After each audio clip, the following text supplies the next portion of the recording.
Today, I'm joined by Dan Palyo, Alex Burns of Rotoballer. We're going to go through a recent staff draft that we did. We're going to break down our teams, break down our picks. This is Balls Deep. Got all my interest, mirrors they don't all of the things that we do.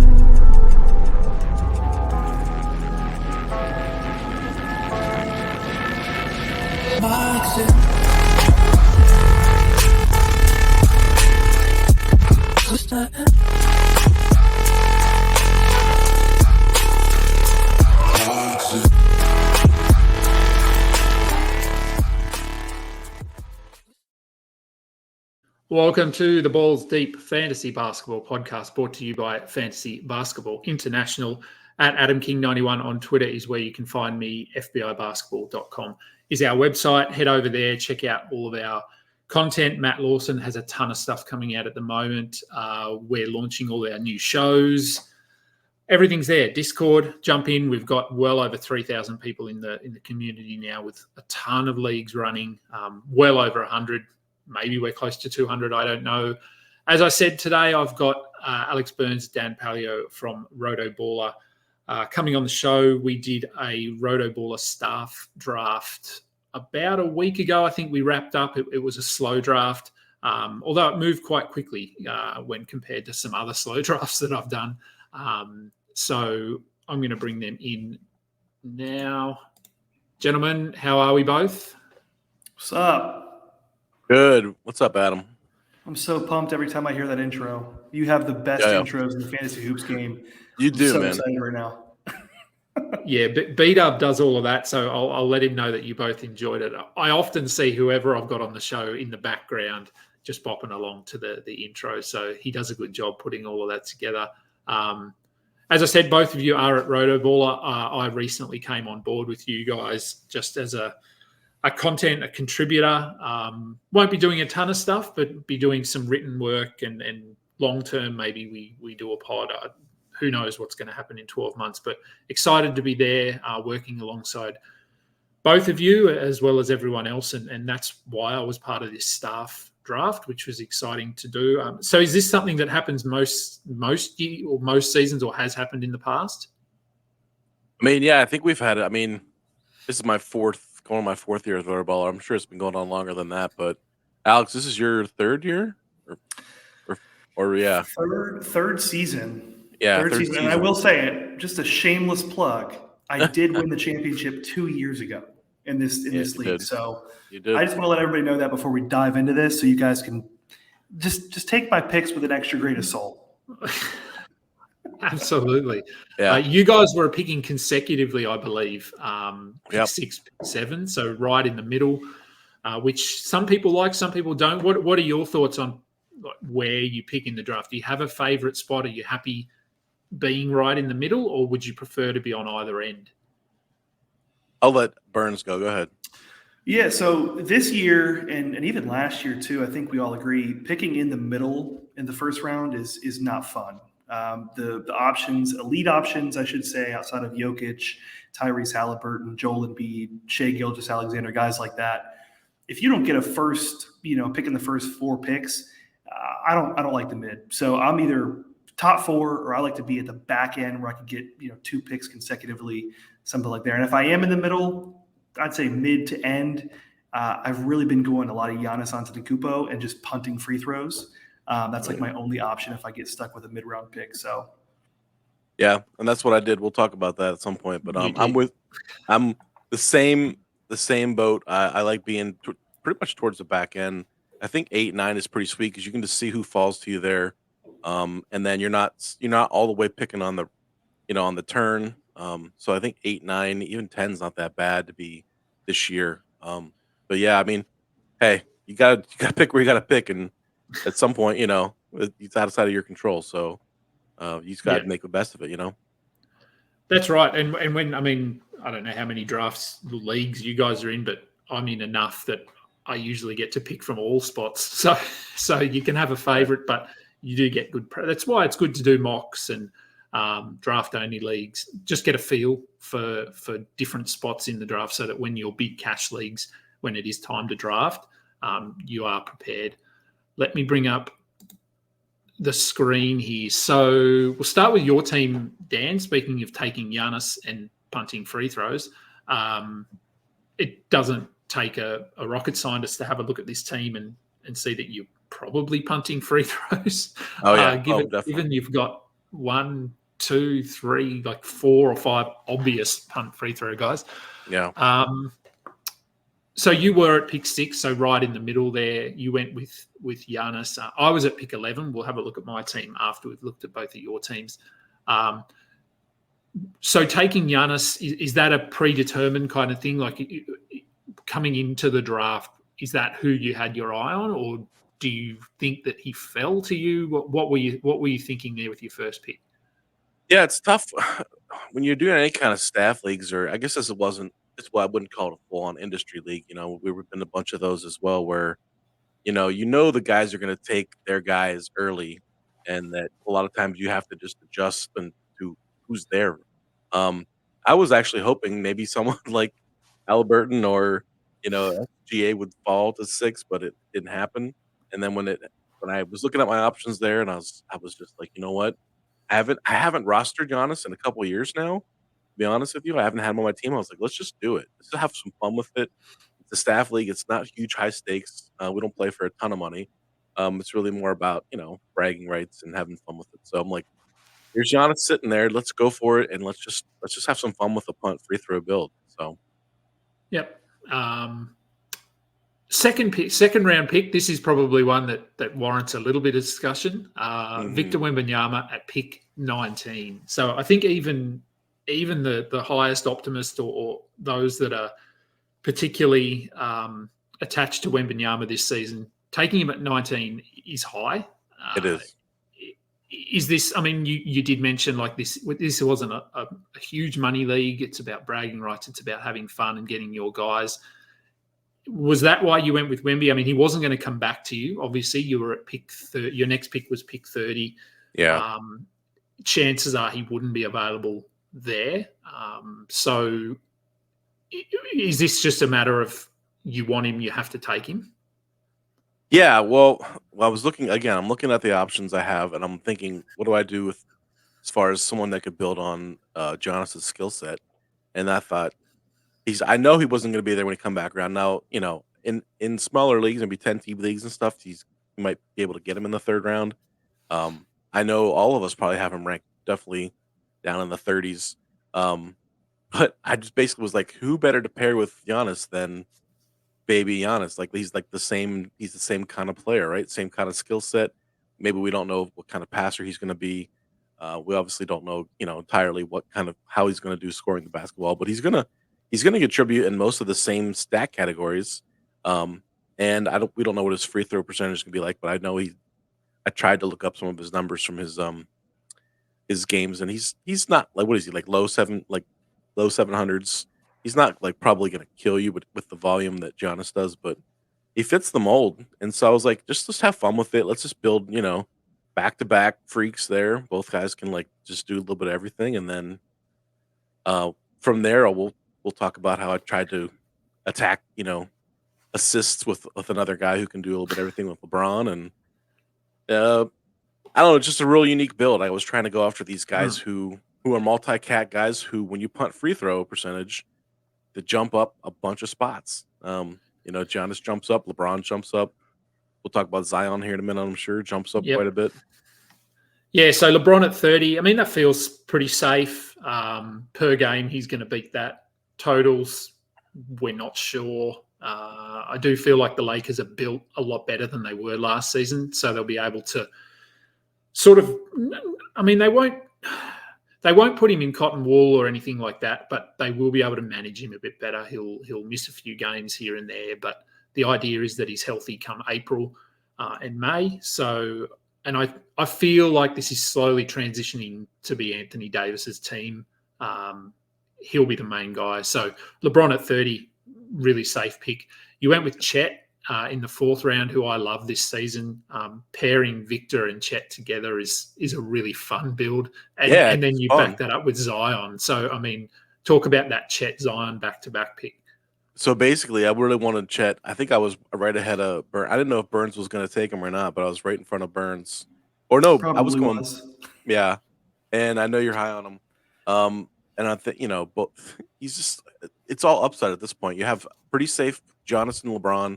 You have Victor upside. Now I'm just attacking upside in these next couple rounds, and it's Chet. Who has more upside than Chet? I mean, in terms of field goal percentage. Because if you think about what we're targeting now that we're punting free throw percentage, we're going after field goal percentage, rebounds, blocks, some steals, right? Um, Yeah. and like I think Chet's going to be. I don't know. I don't want to overstate it, but I think he's a pretty safe, like 17, 18, and 9, 10 kind of guy. Like maybe we could push 2 blocks a game. Like I don't know what you guys have him projected for, but I mean, if things go right, he could just smash that ADP. Yeah, that's probably where I've got it. It wouldn't surprise me if Chet beats Vector this season. Right. It won't come March, April when we're looking back at our rankings, especially totals. I think Chet is probably in line to play a little bit more. Yeah. Per game, maybe not. I mean, we've seen both have looked really good in the preseason, but no, I love Chet. You do too, obviously, Alex. Yeah, I'm pretty high on Chet. I think I have him at 34 in my rankings. So if the fact that Dan was able to get him with pick 43, I think that's great value. And I agree with everything Dan said. I think 18, 19 points a night, couple of blocks, good field goal percentages. He'll also chip in some threes every now and then. I think Chet has a real shot at actually being rookie of the year over Victor Wembanyama this season, which I don't think really should surprise people. And we saw their first preseason game when they went against one another. Like, it was pretty equal. I mean, many would say Chet had a better showing. So, yeah, I'm high on Chet as well. Yeah, I mean, I think Victor will probably end up having more highlights or more moments that people take note of. But Chet has a better team around him, so he's not going to have that opportunity to just be number one because they have Shea, they have Josh Giddey. So, yeah, Jalen Williams, he's obviously established himself as a really good player. So it's Victor's team.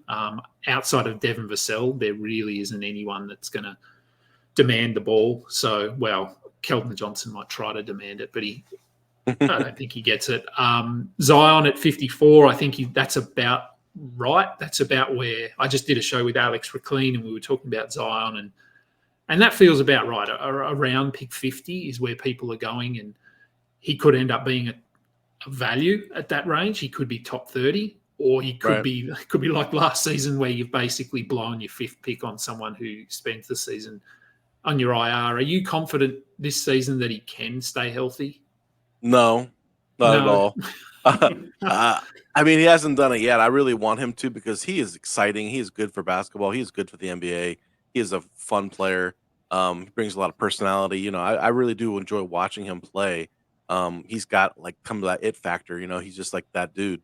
But statistically, like he fits really nicely. Like he's like a little mini LeBron out there as far as points, rebounds, assists. He's a sneaky assist guy, right? Mm-hmm. Like 4 close, maybe push 4.5 assists, and then anything on defensively, is kind of a little extra there. I know he's not a big 3-point threat yet, but right now we're just like the early rounds. I'm just stacking, counting stats with good field goal percentage, and then you'll see later with the guards and stuff. We're gonna go after some guard stats, but I just went heavy. I just went after kind of hard first 5 guys there.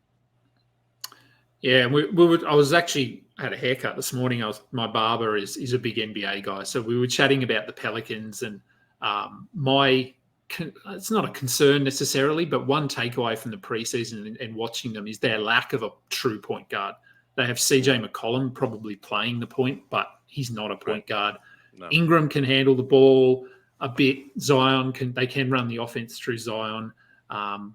But to me, just on offense, they look a little bit clunky and not really sure. There's not a lot of flow. So I think the more they can run it through Zion, the better. So I think, as you said, that there's upside there for him to be 5 assists per night. You went with Jakob. I was going to say, we saw 2 years ago, we saw point Zion a little bit too. I know it was not sure if I believe it was the same coaching staff, Willie Moore, that's there right now. But that was even exciting for a couple of games when he was healthy and he kind of ran the show and was dishing out assists and setting up the offense. Yeah, so that's a true point. I think that's a fair point that we should consider about New Orleans this season. You went in the other direction then. So pick 67, Jakob Poeltl, really safe around that range. I think his floor is probably top 60. Given last season he finished around 70, 75 or something from memory. But it was a bad year. He didn't play well in San Antonio. He wasn't engaged. It wasn't until he got to Toronto that he started to play well and he was being utilised. So if he can put up a top 70, top 75 season last year, I think this year on a team where they need him and they're going to use him, I think this is a really, really safe pick. He doesn't have that upside of Zion and Chet to get inside the top 30, but it's hard to see him falling lower than this. Is that what you were sort of thinking here, just going safe? Yeah, at this point, he also just fits the mold with punt, free throw, and I'm hoping that they give him 30 minutes. Like, he's such a excellent per minute guy. Like, you see what he did last year. Like, he was only playing like 27 minutes a night. For some reason, they would bench him for long stretches, and they would play Siakam at the 5 or Siakam at the 5. And I'm hoping this year with the new coaching staff, they let him. And they've talked about playing through him a little bit on offense too. He's actually a pretty gifted passer. He can get up over three and a half assists. And I think he's a really good, solid, all around player. Like you said, not a huge ceiling, but I think his floor is pretty safe. And again, just kind of fits the mold with the first 5 guys here, and then we'll get into the guards here in a minute. I don't have too many guards. No, you don't. If there's one takeaway from those first 6 picks, you don't really have a point guard or a shooting guard. I guess a few of them might play as the point guard, but so you've then gone Markelle Fultz. I mean, I'd have to look at my team and what picks I had, but I'm pretty sure I would have taken Fultz if you hadn't taken him here. I knew you liked him, yeah. Yeah, so I love him around this range. He's going around 80, 85, sometimes 90. And I think he can be top 50 if things fall the right way and Orlando do give him significant minutes. Obviously, you needed a point guard here. So any reason in particular that you went with Fultz over others that were available? Field goal percentage, right? He's like, what did he shot 52% last year, something like that? Yeah. I mean, when I build big man teams like this, I want guards who will not hurt field goal percentage. And plus, I think he's like half a block a game too. Like, he's a sneaky blocks guy for a guard. So he fits with big man, and he can rebound a little bit. So he fits with big man stats. He's not a 3-point shooter, which I wouldn't say I'm punting threes entirely, but I'm not going to be super competitive in threes with this team right now. So he just fits. He fits. I'm in head to head. I'm trying to win 5 categories every week, and I feel like I have a really good, shot at field goal percentage, points, rebounds, assists, and blocks with this build.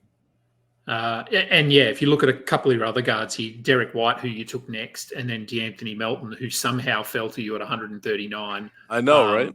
Both fit this build perfectly. It's the complete opposite to my build when we get to my team. You're gunners. We won't be competing in many categories at all. Derek White. Now, was this draft done before the Drew Holiday trade? No, it was after. Remember. It was after. Yeah. Okay, so still happy with Derek White at 90. I know some people are a bit worried. I didn't bump him down too much because he's not a high usage player anyway. He gets his value from those blocks, steals, rebounds. Doesn't good score. Percentage. So so fits this build. So still comfortable with him at 90. Yeah, I think so. Like we talked about pre-show, like the Celtics they're not super deep, and so they're gonna have to rotate Derek White and Drew Holiday and have one of those guys out there like all the time with Peyton Pritchard rotating through too. So I think he's still going to, whether he starts or comes off the bench or whatever, he's still going to be playing 28, 30 minutes a night. Like you said, he doesn't need the ball. He's just going to knock down some open threes. He's going to rebound. He's going to hustle. He's that guy that's going to get a bunch of hustle stats, defensive stats. think he's real safe there too. Keegan Murray, you took at 102. Probably a guy that we haven't really heard much about this off season. He was probably disappointing. I think if you spoke to anyone regarding his performance during his rookie season, he was probably underwhelming. Hit a lot of threes, we know that, but didn't do much else. Are you looking for some sort of not a breakout as such? I wouldn't say a top 100 guy is a breakout, but looking for him to take on a bigger role this season? I think so. I am, yeah, absolutely. I tweeted out today after his game last night. I don't know if you guys saw it. He was second on the team in shot attempts. Yeah, 18 shot attempts. He had 22 points. He's right behind Fox. Now, I don't think that's going to be every night, but I think it's encouraging. I mean, what motivation does Sacramento have to continue to let him be fourth or fifth option? Like Harrison Barnes should be the guy who's just the veteran glue guy. He should be the last option. Get Keegan Murray the ball. Let him shoot the ball. Get him. He doesn't need a huge jump. He was around 12 and 5 last year, right? Couple 2.5 threes, 12 and 5. If he can even take a jump up to, 14 and 6, right, with those same good percentages and 2.5 threes a night, I think that's all you really want in that range, right? You want a guy that's going to be, he's reliable. He's going to be points, rebounds, threes, and good percentages. Mitch Robinson at 115. I don't think you're losing blocks many weeks. You've got, Giannis isn't a big shot blocker anymore, but he'll get you one a game. Wembanyama, Chet, Jakob Poeltl, Derek White, Mitch Robinson. So I think you're probably winning blocks every week. He feels pretty safe here as well, 115. I'm not too worried about his minutes. Obviously, they've got I can't even think of who's there. Hartenstein, who is a capable backup, but I still think Mitch Robinson is the guy they need out there for defensive purposes. So he feels pretty safe. Kevin Huerter, there's sort of, I haven't heard anything in the last day or two, but there's word that he might come off the bench and they're going to start Chris Duarte.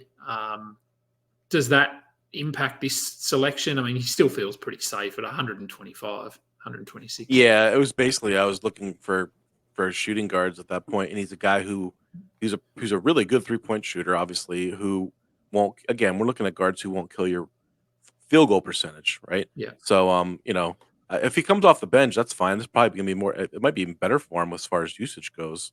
Maybe they're trying to spread him out, get him staggered from those other guys. Because he's a better ball player than Chris Duarte. I'm sorry about that. That's pretty obvious to me. But no offense to all the Duarte stands out there, but the red. What do they call him? The Red Rocket. The red is that. He looks like he's 15 years old still, but he can play, man. I like Kevin Huerter. He was good last year for them, and I do think if he's coming off the bench, it's because they need some scoring. They need someone who can handle the ball a bit. In that second unit. So it makes sense. D'Anthony Melton, I sort of touched on him earlier, but at 139, this could be the best pick of your draft, just in terms of potential upside, because if and when James Harden is no longer in Philly, which it is trending that way. We've seen what he can do in the preseason. He's been really good. He could be top 70 quite comfortably, and again fits your build. He gives you those big man stats. He's relatively efficient, and then you finish off with Ivica Zubac. So let's just grab another center for fun, I suppose, at this point, and ensure up those rebounds and field goal percentage. Yeah, and it was one of those things where we only have 3 bench spots. I wish we had one more spot, so we'd go a little deeper here, but it was at the end of the draft. I'm like, why not? You have another big man, block some shots. And at some point, we may have to make a trade here, or maybe say goodbye to someone just to get a little bit of guard depth. But hey, you only have to start 1 point guard, 1 shooting guard, one regular guard, and then in our league you play 2 centers and 2 utilities. So we're gonna play big men, and we're gonna be hard to beat in the big men stats. And as you said, this is a 2-center league. So you'll see when we get to my team that I was the opposite to you. I was sort of clamoring for centers towards the back end of the draft, whereas you were looking for guards. So no, look, I like this build. Let's move on to Alex's team, which is a little bit more balanced, I'd say. You've got some guards early, or at least some players that will handle the ball a bit more. Still pretty good with your blocks and rebounds. So you started with Tatum at 7. As I said, you were picking after Dan. Would you have gone Giannis here if he was available, or are you seeing Tatum at 7 as a win? 100% would have went Giannis, and that is what happens when you pick directly after Thunder Dan. I knew that was going to happen from the get-go, but I love Tatum this year, and I actually have him 6 in my rankings. Tatum was the guy that I got 2 years ago when I won this league, so there's a little bit of good omen I'm trying to bring over to it, I think. But I really like Jason Tatum's game. I think he's going to take another step forward this year. I love that he got to the free throw line a little bit more last year. That helped him score some more points. So at this point in the draft, picking in the mid to late of the first round, I'm always open to just seeing how players will fall to me. And then if Giannis falls to me at the end of the first round, then I might switch into like a punt, free throw percentage build. That obviously didn't happen this time, but I'm more than happy taking Tatum at 7 here. Yeah, I think he's great at 7. I could probably make a case for taking Tatum at like 4, just because of durability and his across the board production. Yeah.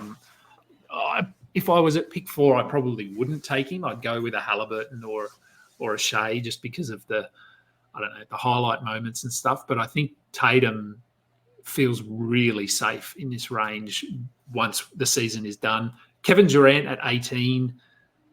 That feels about right. His ADP has him inside that first round at like 11 or 12, and that's too high for me given injuries and management, all that sort of stuff. But getting him at 18, I think there's some really nice value here. What were you were thinking here? Did you see this as a situation where he fell and you just had to take him? Absolutely. And I think we even made a joke in like the draft room or something when Durant was falling. And I couldn't believe he made it back to me for my second pick. So this was just my first couple of picks here, just kind of watching guys fall a little bit and just taking advantage of value as it comes. So everything you just alluded to, fully on board with. It's a little bit of a risk, just the injury, the age, playing alongside 2 great scorers now, and Bradley Beal and Devin Booker. So a risk, but I think at 18, I think that feels a lot better than taking him, mid to end of the first round. I'll just jump in here and say I was floored to see Burns get Tatum Durant where he was drafting, because like it might sound boring, like you're saying, it's like not as exciting as other guys, but like those are 2 dudes for 9-cat. Like you're just like, you're not punting anything right out of the gate with the first 2 guys. Like you're in great shape right there. Yeah. And I mean, we could get to February and both of these guys could be top 5. It's certainly possible if Durant can stay healthy and Tatum continues on his trajectory that we've seen the last few years. The Celtics are fully invested. Their window to win is now. So he's going to be doing everything he can. So I was picking at 11. So I was 4 picks after you. So I'm counting Cade Cunningham as a snipe, because I would have taken him, and I like to have him on as many teams as possible. Around pick 30 is where you have to take him. He's could go sort of either way. Like he could beat this. He could finish top 20, top 25. He could slide a bit and finish outside the top 50, but the upside is it's just tasty. You have to take him. You were comfortable, obviously, taking him at 31. Yeah, and this is another example of a guy falling to me where I didn't think he would be there at pick 31. And like you said, he has legitimate top 15 upside. He could put up 25 points, 5 rebounds, 6-7 assists a game. It's a little iffy on his efficiency. I felt a little bit more comfortable taking him, knowing Durant will score pretty efficiently. Tatum will score pretty efficiently. So, I felt I could take on a Cade Cunningham in case his efficiency dips a little bit this season, because what we did see from him last year wasn't great. So I do think there is a small risk with taking him, especially inside the top 35. But again, it's very hard to pass up this kind of upside in the third round. Yeah, it is, and you have to take him here. This is where he's going. So he wouldn't have. Well, I just said I would have taken him, but there's no way he gets back to you in the 40s. You went a little bit in a different direction then with your next pick, Kawhi Leonard, but a guy that could be first round. He was last year down the stretch. It's really that injury concern, which it always is with Kawhi, but I think getting a guy with top 10 upside at pick 42 is it's just worth the risk. It's something you've got to do. Yeah, that felt a little puzzling to me as well. And you'll see like the trend of my first couple of picks here. Really, I kind of went in, like I said, to do like a punt free throw, thinking Giannis is going to fall to me at pick 7, going to go that direction. And then I find all these guys dropping. So I was like, I'm just going to collect value as much as I can. And so Leonard here at 42, I was very iffy on pairing him with Durant. I know there's like both of those guys, injury risk, age, a little bit of that stuff.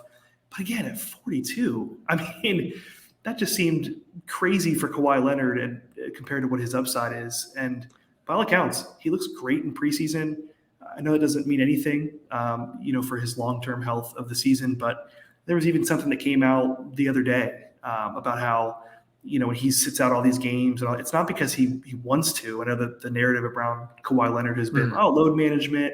He wants to rest and take nights off, and maybe there's a little bit of that's true. But it was encouraging to hear him kind of stand up and say, "Hey, I want to play. If my body is able to play, I'm out there." So I'm just taking that with a grain of salt and trying to make it as positive news for putting him and Durant on my team. But yeah, at 42, I'll do that every day of the week.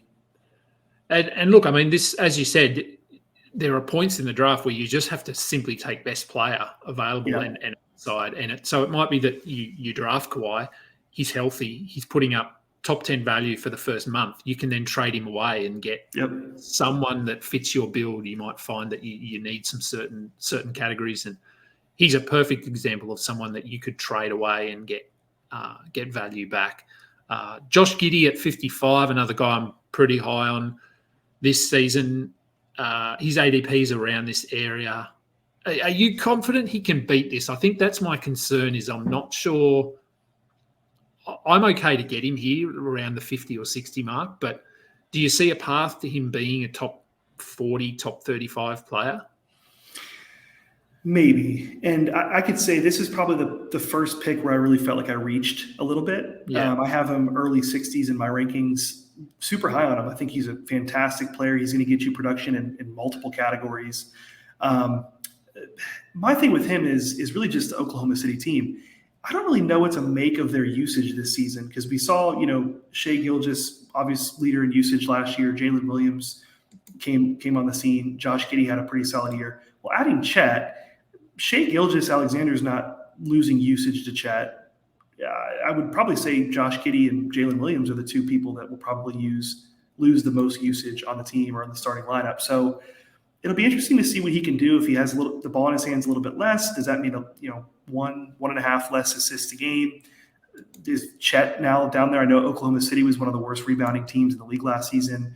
Does Chet take a rebound or two away from him on a per game average? It's quite possible. I'm high on the player. I think he'll be a consistent guy in multiple categories, but I do feel like I reached a little bit. I don't remember who was on the board at this point. But I think just going for a guy that can give production in multiple categories is probably where my mind was at. Looking at my first 4 picks.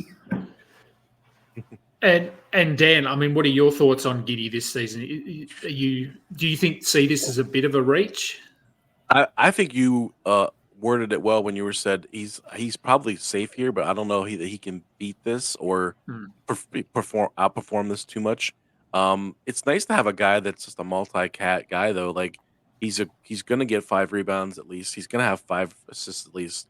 He may not exceed that, but he's going to be solid for that. He's durable. He fits that mold pretty nicely. he's not a huge 3-point guy, right? He's not a huge defensive stats guy, but at some point you do have to just kind of stack up counting stats too. So, he's fine. I'm just kind of okay with it. But I think you guys both already said that he's not. He wasn't like you had kind of already got some big studs at the top of your draft. Like he's just kind of a nice piece here for where he was at. Yeah, I think he's a complementary piece. So Yeah, he adds to what you've got already. We keep a pretty close eye on him here in Australia because he's obviously our yeah, future. And if you look at his numbers over his first couple of years, his trajectory is good. He's improved his percentages. His 3-point shot looks a lot better. He just looks. He almost looks, when he's got the ball in his hands, he almost looks Luka-ish in terms of the speed that he plays at. He can play at his own speed, and look like Kyle Anderson. These guys that just look. You watch them and you wonder how they get to the basket. How do they score? yeah. They look a step slower, but it's like they're able to slow the game down, and he does look a little bit like that, where he can slow it down and run at his speed. So. Yeah, I like it there at 55. Rudy Gobert someone on the opposite end of their career and trajectory. He was pretty rough last season, despite Karl Anthony Towns not playing for a chunk. Is he someone you would view as a potential bounce back this season, or do you think he's sort of done in terms of being close to 2 blocks a game? Is he just now 11 rebounds, maybe 1.5 blocks, and not much else? I don't think so. I'm fully on the Gobert train at his current ADP this offseason. I know he's a goof, and you could say a lot about him off the floor. I think he's one of my favorite players in fantasy this year where I've been able to get him. I think it was, like you alluded to, down year, like 11 rebounds. I think he had 1.7 blocks, his lowest numbers since 2018. But really the fit, he didn't fit well with Cat. And then when Cat was out, he didn't fit well with Naz Reid. And then Naz Reid didn't fit well with Cat. It was just a clunky front court in Minnesota. And I think at this ADP, I'm willing to give it another shot and believe that he can bounce back to that, hover right around the 2 blocks, 12, 13 rebounds a game kind of numbers. We saw videos of him in preseason. I don't know how much stock we should take on this, but I mean, they're feeding him in the post. He's backing down people and just baptizing them at the rim. There's been videos of him working on a little bit of a jump shot. I don't think he's going to take any threes or provide any value this season from beyond the arc. But the vibe coming from Gobert and just kind of the noise around him in his camp, it just seems positive. And I think he's ready and locked in to have a bounce back season. So that's what I'm aiming for here at pick 66. I mean, if he had a Gobert-ish season last year, he probably would have went in the 40s or maybe even late 30s, similar to previous seasons. So 66, yeah. I'm fine with that. I will agree with them on this. I don't think we have a big enough sample size of him and Cat playing together to really know how that's going to flesh out. Plus, Minnesota shook things up middle of the year. They got rid of D'Angelo Russell, right? Brought in Mike Conley. And so it's kind of slowly becoming Anthony Edwards' team, as we know. And maybe he is worth another shot. Maybe this team competes and they stays healthy, and he does have a nice bounce. I mean, he's also super safe there too. Like it's in the 60s. Yeah. Like even if he gives you a floor of where he was last year or similar, like he's certainly not hurting you anywhere. Other obviously other than threes and stuff, he's not hurting you anywhere. He's a good field goal percentage guy. And so I'm fine with that. Definitely. I like where you got him. If he swats, let's just say conservatively 2.2 blocks a game, which wouldn't surprise anybody, and can grab 11.5 to 12.5 rebounds a game, that would launch him up the rankings quite considerably. So I think that's all within reason. And, getting him here is fine with me. And I think it's obviously recency bias, that all that sort of stuff. With him, people saw him last season as a massive failure. It was terrible. But that's because he was being drafted at pick 30, pick 35, right. Which probably was a fraction high anyway, given he was in a new team and playing alongside Towns. So getting him now 3 rounds later even up to 4 rounds later in some drafts. Now there's some value. And I think, as Dan said there, the addition of Mike Conley, you can't overlook that because they have history. They played together in Utah. I think that's a much better fit than D'Angelo Russell. So, I do think. And they're a team that wants to win now. And when you look at their season as a whole, you'd probably go, it was a disappointing year. We underachieved. But they made the playoffs. They competed against Denver. They looked okay. So I think they want to win. So they're going to be – they have no choice but to push hard on this Cat Gobert pairing. They can't backtrack on it. So he's going to get every opportunity. Yeah, Cat might even be traded, before the end of the season too. So you don't want to speculate, but who knows? Tyus Jones, you went with at 79.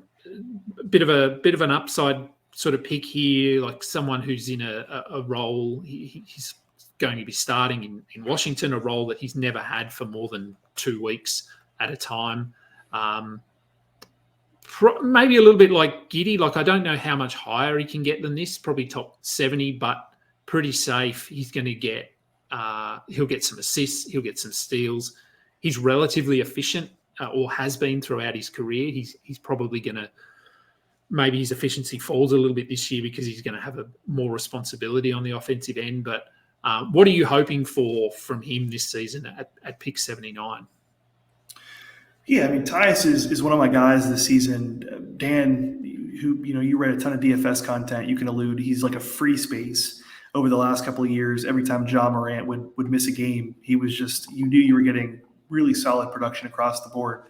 And I think he deserves a starting spot, and it'll be interesting to see how he can play around Jordan Poole. We saw him, light up Madison Square Garden last night for 41 points. He's obviously going to get a ton of shots, but I think Washington, they're a bad team. They're not playing for anything. They're entering a rebuild. I think they're going to give their guys a lot of minutes, let them play. DeLon Wright is behind him in the pecking order at point guard. I think he'll get minutes here and there, but I think this is Tyus Jones' team to run as the point. So yeah, I'm hoping if he can give me close to 15 points a game, 7 assists a game, 3.5 rebounds, a steal. I think that's on solid efficiency. That's all I'm really asking for him. I'm not expecting him to put up 20 points, 10 assists, anything like that. Yeah, because he's not going to put up 20 points because Jordan Poole is going to shoot the ball every time down the floor. But that's why he complements Poole well. He's not a high usage player. He's a pass-first point guard. He's what they needed around Poole. So maybe 15 points is even a lot. How about 14 and 7 with good percentages and a steal? Yeah. 1.2 steals. He's great. I've been drafting him here right around the same spot that Alex did in a lot of drafts. He's just a nice, safe late-round pick. So Mark Williams at 90. Which feels about right for him as well. This is sort of where he's going. Doesn't feel like a reach at all. Any of these guys like a Mark Williams or Gobert to some degree, but Dan Gafford, these guys that could get 2 blocks a game, and there's quite a few of them this season, 2 blocks alone puts you inside the top 80 pretty much. So I don't think there's a lot of risk here. His minutes are there. There's no Mason Plumlee to stupidly take minutes off him. So I think he's locked in for 30 minutes. Feels safe. Is there much to talk about with him there? As I said, I just think that's where you get him. That's where you take him. Yeah, 2 center lineup. I'm happy starting him and Gobert. And again, playing alongside LaMelo Ball, you're going to get a ton of lobs, a ton of easy looks. He's a great passer. So I'm fine with Mark Williams here. And yeah, I mean, I think 2 of my centers can flirt with 2 blocks a game. Like I'm not going to ask for more than that. Yep, I'd argue with 3 if you look at Rob Williams. Maybe if he gets enough minutes, he could get 2 blocks a game. Michael Porter Jr. you took at 103, which I think feels like really nice value.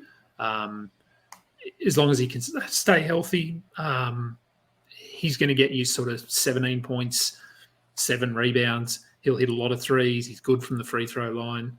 Doesn't get a lot on the defensive end, but as we just alluded to, you've got a few guys that are going to fuel your blocks category. So again, he feels pretty safe with upside to probably be top 70 if everything sort of falls into place. You're happy with him here? Do you feel like he fell a little bit, or this is where he's going? Yeah, I think it was another guy that fell. And to be honest with you, I'm kind of perplexed at his ADP. I don't think he has that top 35 upside that we saw a few seasons ago. And there is some injury risk that bakes into that. But, I mean, here's a guy, if he's healthy, Denver lost some depth this offseason in Jeff Green and Bruce Brown. I think if he's healthy, he's going to be out there a lot.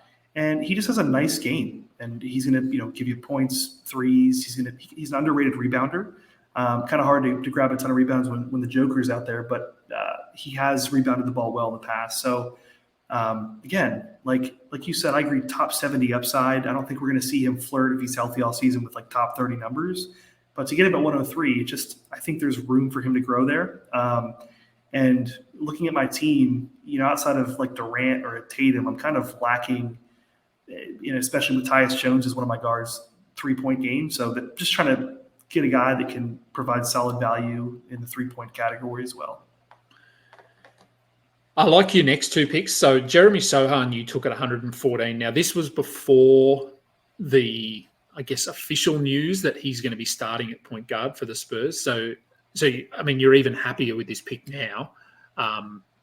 He's someone that I've grabbed him in, I think, 3 consecutive drafts that I've done in the last week. Outside the top 100. We don't know how this could end. It could go one of two ways, but I spoke with Alex about this as well.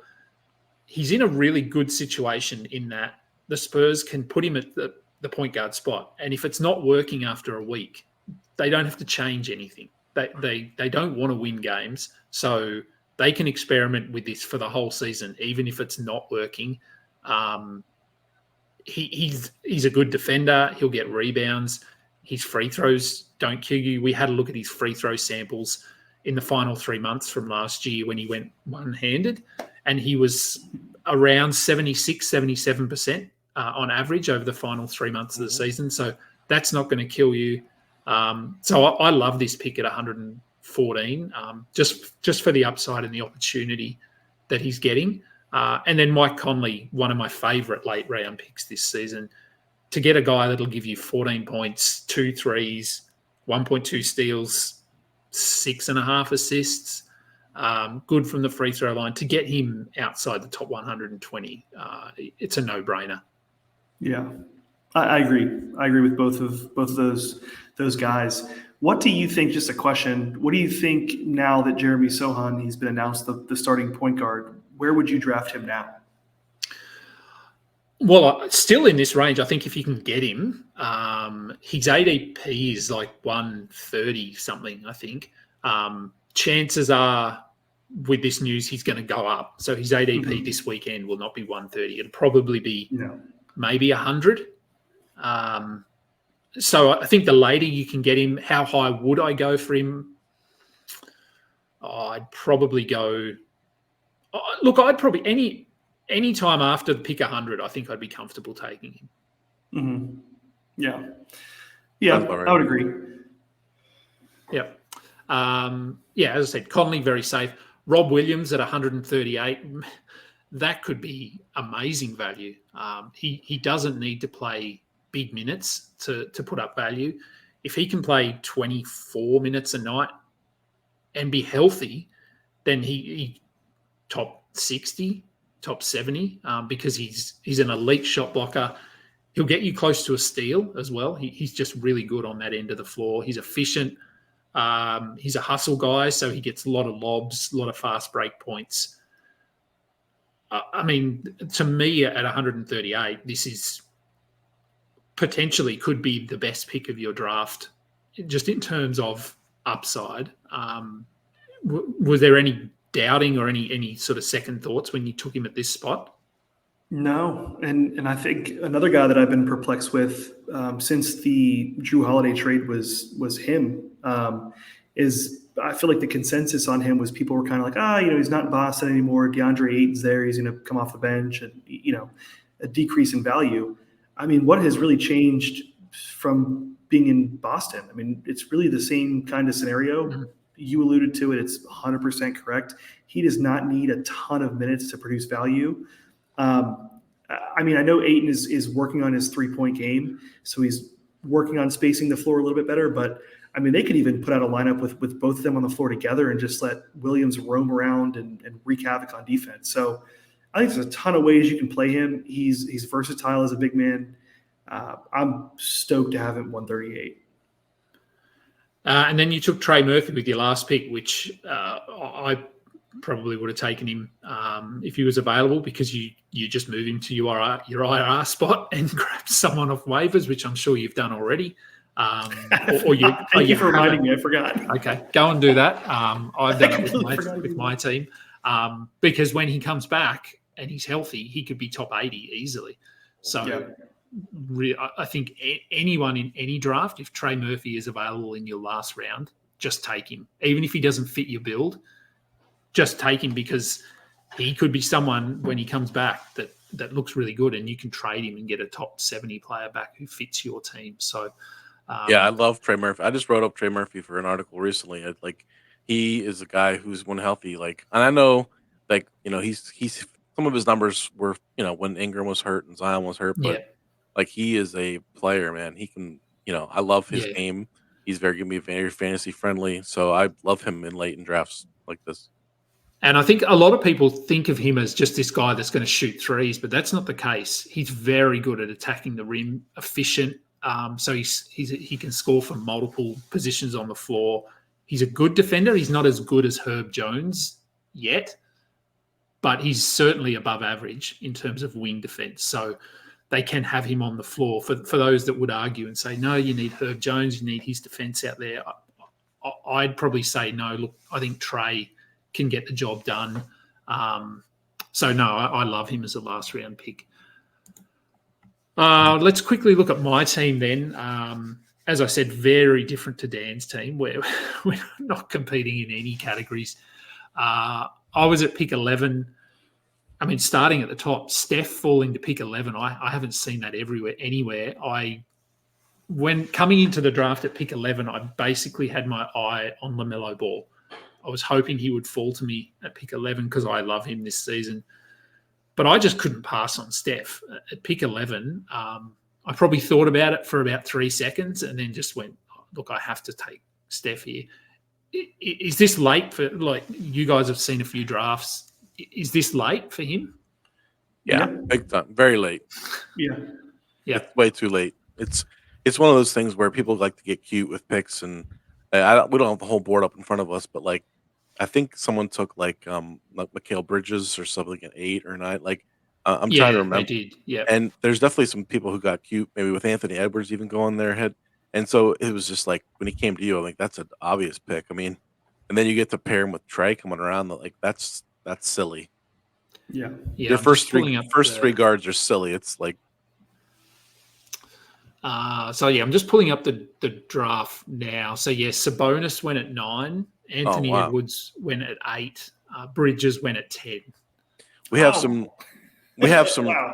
I'll just say we have some new people in the league this year. Some rookie writers. I don't know if that's no offense to any of them if they're listening, but I think they were a little bit just trying to get cuter. I don't know if they're over their heads or what.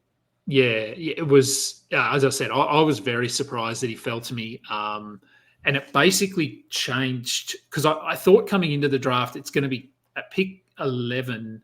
It might be tough to not punt points or be overly strong in points, but getting Curry first, that's why I went with Trae Young with my second pick, because it's probably a fraction high, but going with that build, I decided pretty early that I want to be strong in points, threes and assists early in drafts, because points and assists become harder to get the further you get in. So I just went with Trey, and that's why I went with Fred VanVleet at pick 35, because he'll get me assists and steals. That's a trap that I fall into. I have fallen into a couple of times when I go with these guard-heavy lineups, is I come up short in the steals category. So I get Steph, Trey early, but they're not elite in steals at all. So that's why I went with VanVleet there. I love that FPV pick. end of the third round. That was great value. I think he's going to be just fine in Houston. That's late for him. Yeah, look, I've taken him. I've probably taken him in the early 20s in some drafts. I think if he's fitting my build and what I need. So to get him at 35, I was really happy. We even talked about Nick Nurse used to play Raptors guys heavy minutes, and I know I've heard a couple people be like, Fred VanVleet in Houston. Well, Ime Udoka did the same thing in Boston. So I would be believing Fred VanVleet is locked and loaded for hefty minutes. I don't think anything should change on that. No, I don't think so. And I'm okay with him not playing 38 or 37 because he often gets injured because of that. So even if he's playing 34, if that means he plays an extra 5 games, I'd take that any day of the week. I went with Porzingis at 38 because this is a 2-center league. That was part of the reason. I just needed to fill my center spot. And if you look at the build that I'm going for here, he's a pretty good fit because he's good from the free throw line. He hits threes. He's going to get 18 points, 17 points a game. So he's not going to be over 20 points, but he's just the guys that are available in this area, like Walker Kessler, Nick Claxton, they just don't fit what I need here. So that's why I went with Porzingis. But I'm curious to get your thoughts on Porzingis this season because I think I'm a bit higher on him than some. People have obviously bumped him down now that he's in Boston, but I'm still relatively high. What do you think he's going to do this season? I think it'll be great. And I actually tweeted right before the podcast. I've felt like I was a little lower on him compared to the consensus this offseason. But after seeing how he's played in preseason and how he's fit with this lineup, and with Rob Williams going to Portland and Al Horford is old and he'll play, every other game and sit out back-to-backs and stuff, I'm moving Porzingis up my ranks. I mean, I believe I had him at 44 as of yesterday, and I would even move him up into the high 30s. So I think 38 is fine, and he's fully healthy. The report came out that he's, no injury, nothing's lagging or hold him down in that regard. So I like that pick. I think, listen, this is a great spot for him. For me, it's all about health. If he stays healthy, he's going to smash. He for a long time, everyone wanted him to be the guy. He's not really the guy, but he's a great second or third piece. Like I think the fact that they already have an alpha with Jason Tatum, and now they have a veteran Drew Holiday who can come in and take over games and be a lead guard. Like if he's your third or fourth option, like that's awesome. He's going to be so comfortable in that role. And he's going to be, he's a very fantasy friendly player. He's a great fit for a guard team like you're building there. So I like what you did there. Yep. He's taken a little bit less threes in the preseason. I think he's like 4.5 a game. Last season he shot, I think it was 5.7 threes a game. But every one of his 3-point attempts are wide open. I've watched like a couple Celtic games and no one's within 10 feet of him. So, it probably won't be like that in the regular season, but his looks are going to be great. So it's encouraging. Oh, they are. That's right. And there's so much offensive talent on the floor with him now that defenses can't focus in on him at all. So he should get some good looks. With my next 2 picks, I went with to try and shore up, as I said, that steals category because I'm conscious that is somewhere that I've fallen down in the past. So I went with Jalen Williams and Devin Vassell almost back to back. Also looking to fill the forward spot. So both of these guys have forward eligibility, which is they're basically guards who can serve as forwards, who could get 1.3, 1.5 assists, steals, as well as four assists. They've both shown a bit of upside on that end of the court. They'll be 16 to 18 points. They'll hit some threes, good from the free throw line. So they fit my build. It's Jalen Williams and Devin Vassell at this range is maybe a reach, but I'm pretty high on Devin Vassell this season. I think he can be top 50. Burns loves Vassell. Good, very good, because I love him. I think I've got him.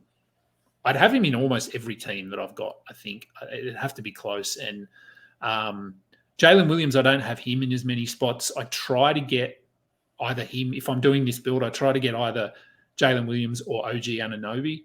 They both sort of fit this role. Is this a reach? I mean, obviously, you probably don't think it is for Devin Vassell, but for Jalen Williams, am I reaching here, or this is about right? No, I'll jump in and say not at all. It's not a reach at all. Jalen Williams can ball. That guy is, we just saw glimpses of it last year, and he doesn't need the ball in his hands as much.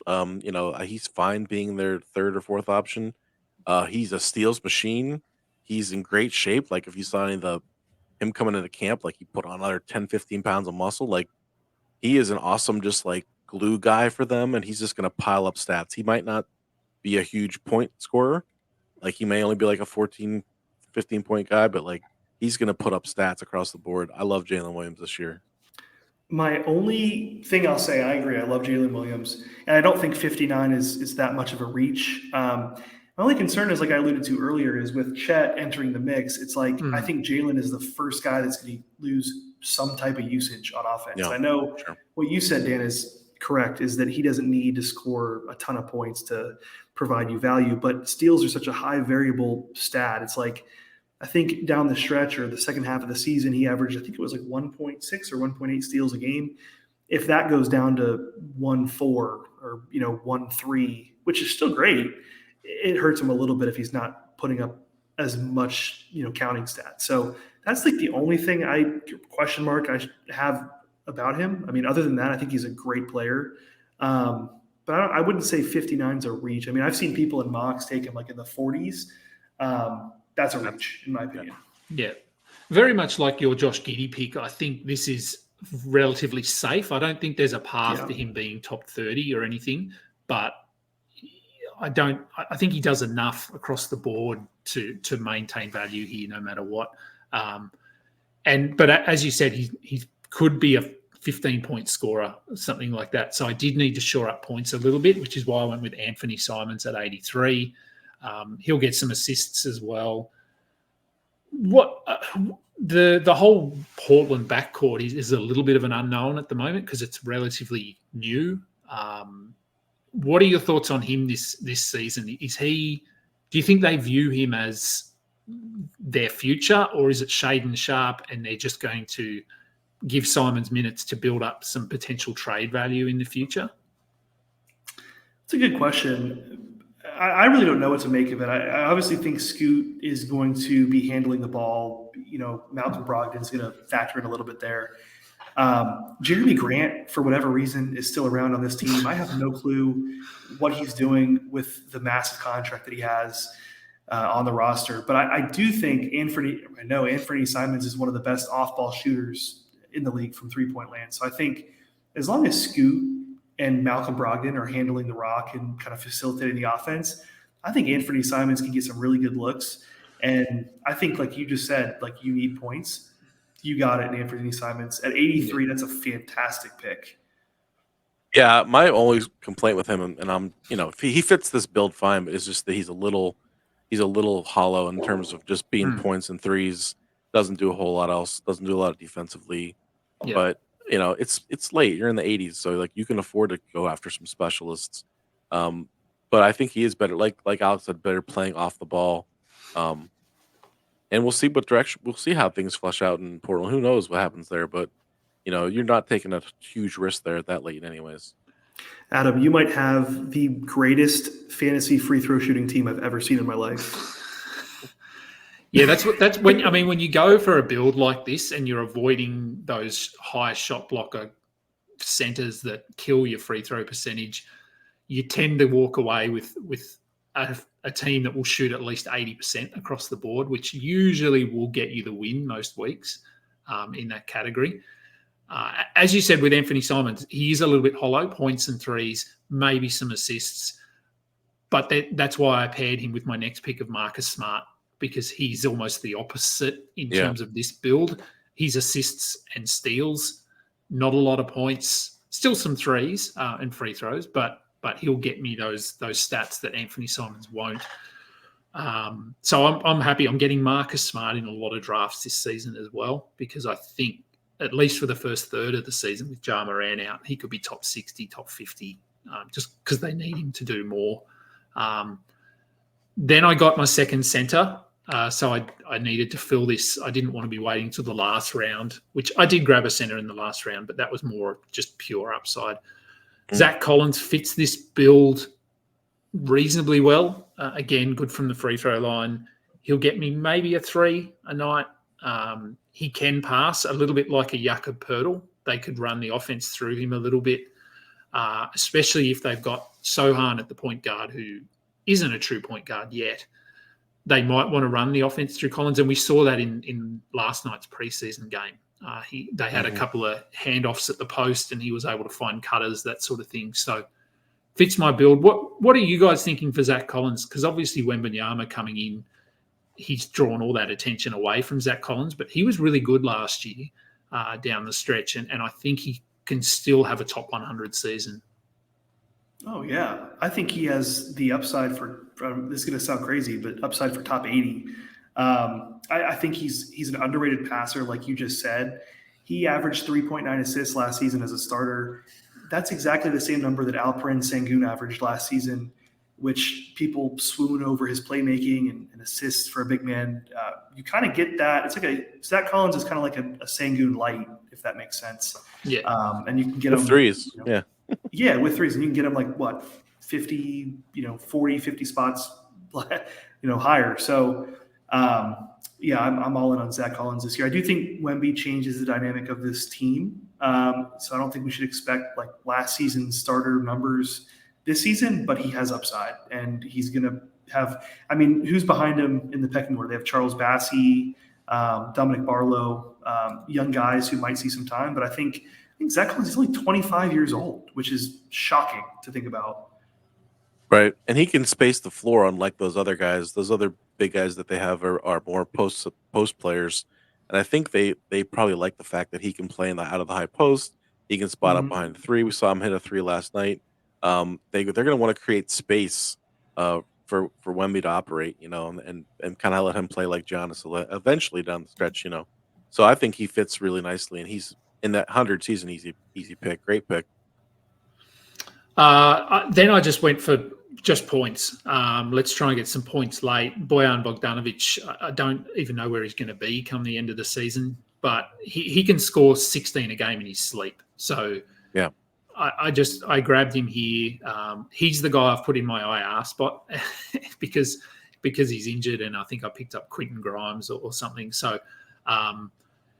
purely, this is probably a little bit high, but just if you can get anyone that's going to score close to 20 points a game outside the top 100, that's why I went this way.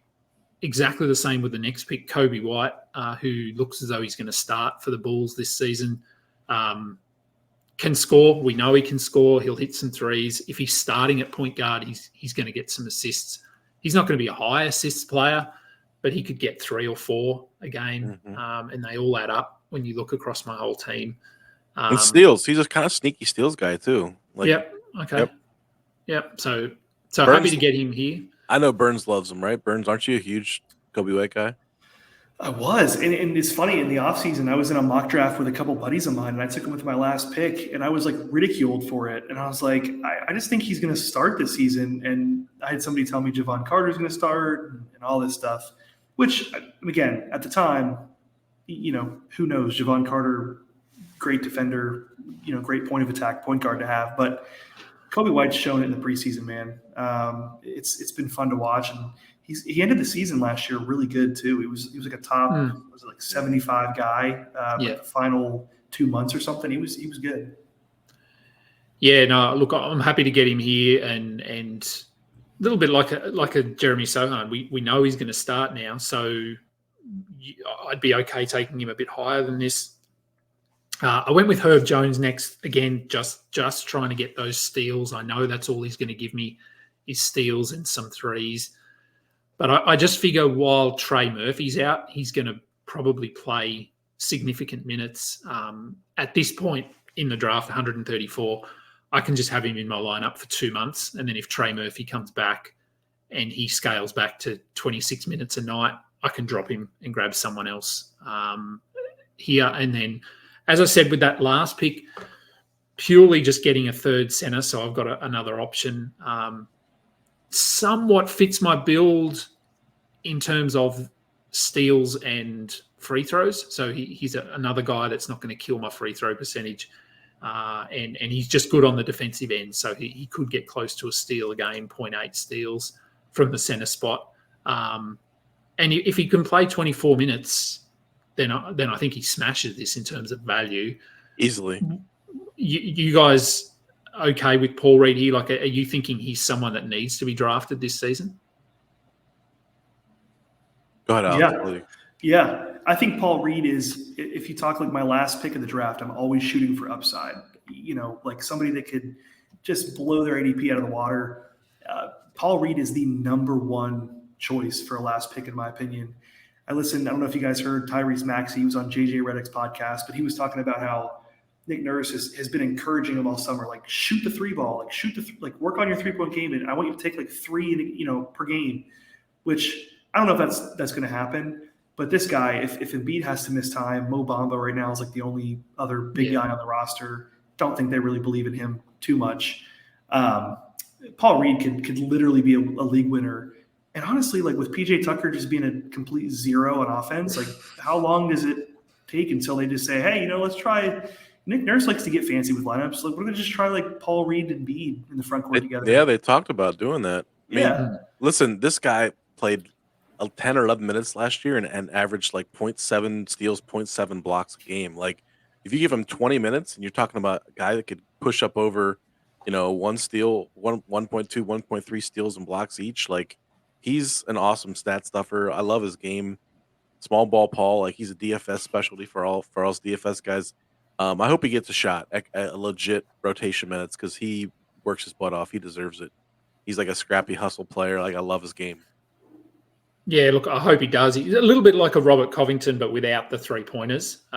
Just those across the board, some rebounds. But yeah, maybe he can get up to a 3-pointer a game if they're encouraging him to do it. And I mean, it's one thing coming from the coach, but it needs to be coming from his teammates as well. Because if he's on the court and shooting these threes that they don't agree with, then they just won't pass him the ball. So, look, that's what I'm hoping for here. And then if it gets to if he comes out and he's playing 24 minutes a night and he's putting up top 70 value, much like a few of the guys on your teams, I trade him and I get someone that fits my team a bit better. So, look, that's our teams. Hopefully that provides some insight for those that are listening. Before I let both of you go, do you want to just let people know what Rotoballer has coming up over the next week in the lead up to the season, then once the season proper starts? Sure. I mean, we're still rolling out some more draft content. We have our NBA draft kit is live. You can get our NBA draft kit and our NBA DFS package all with one low price. We're bringing in a pretty big name for NBA DFS this year. Going to be announced probably tomorrow. And Alex is going to start a new column this year every week. Alex, what's your column going to be called again? Love or hate? Working on the title, to be honest. I was thinking about it today, but basically what it'll be is I'm going to cover, each week on Monday morning, and it'll just cover the fantasy basketball landscape. A couple things I love, a couple trends I don't like too much with, specific players and rotations and minutes and all that fun stuff. So it really will encapsulate kind of week by week what we're seeing in the fantasy basketball world. Yep. So plenty coming out, and obviously, much like your Rotowire and Roto World as well. You have really good player blurbs rolling out every day. So player news. I think player news, player blurbs are probably key to any fantasy manager that wants to succeed. Is having a reliable source of player news that's efficient and breaks things down from a fantasy perspective. So make sure you go and check that out as well. That will do it for today's show. Thanks to both of you for jumping on. I'll probably look to have you on at some point during the season as we get guests and that sort of thing. But always nice to have people on to take some of the pressure off of me and do some of the talking. Remember, you can check out all of our content at fbibasketball.com. Follow this podcast on Spotify, Google Podcasts, and Apple Podcasts. We'd love it if you give us a thumbs up and subscribe to our new YouTube channel. Until next time, catch up.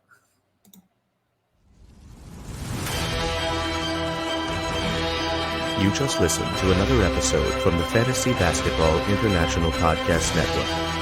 Thanks for joining us. And for more information about joining our community, please check out our website at fbibasketball.com.